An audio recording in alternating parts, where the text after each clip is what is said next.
या ब्रह्मा सुदशंकर प्रभृति देवै सदा वंदिता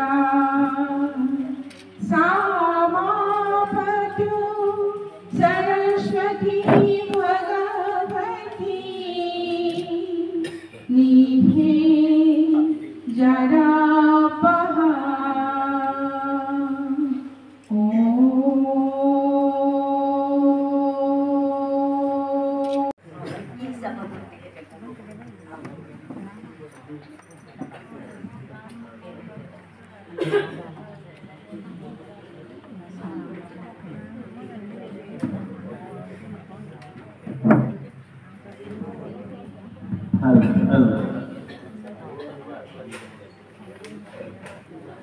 আজি গ্ৰন্থ উন্মোচনী সভাৰ মাননীয় সভাপতি মহোদয়, গ্ৰন্থ উন্মোচক যোৰহাট অভিযান্ত্ৰিক মহাবিদ্যালয়ৰ অৱসৰপ্ৰাপ্ত অধ্যাপিকা, সুলেখিকা, সুবক্তা, আমাৰ সকলোৰে শ্ৰদ্ধাৰ ডক্টৰ অদিতি বেজবৰুৱা বাইদেউ, মঞ্চত আসন গ্ৰহণ কৰা আমাৰ সকলোৰে পৰিচিত জাতীয় বিদ্যালয়ৰ প্ৰতিষ্ঠাপক অধ্যক্ষা শান্তনা শৰ্মা, ডক্টৰ দীপালী খাৰঘৰীয়া বাইদেউ, প্ৰিন্সিপাল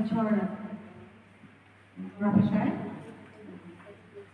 অৱসৰপ্ৰাপ্ত প্ৰশাসনিক বিষয়া জগত বৰঠাকুৰ বৃন্দ, শ্ৰদ্ধাৰ বৰেণ্য ব্যক্তিসকলৰ উপৰিও মঞ্চত উপস্থিত সকলোলৈকে মোৰ আন্তৰিক শ্ৰদ্ধা আৰু কৃতজ্ঞতা জনালোঁ।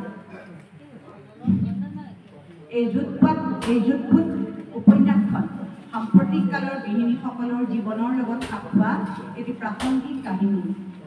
বিভিন্ন বিষয়ত চখ থকা এগৰাকী গৃহিণীয়ে নিজৰ পৰিয়ালৰ লগত সাঙুৰ খুৱাই নিজৰ জীৱনটো সুন্দৰকৈ সজাই পৰাই উদযাপন কৰিম বুলি ভাবে, কিন্তু সংসাৰৰ দায়িত্ব আৰু বান্ধোনত বান্ধ খাই যুদ্ধত লাগি ধৰে।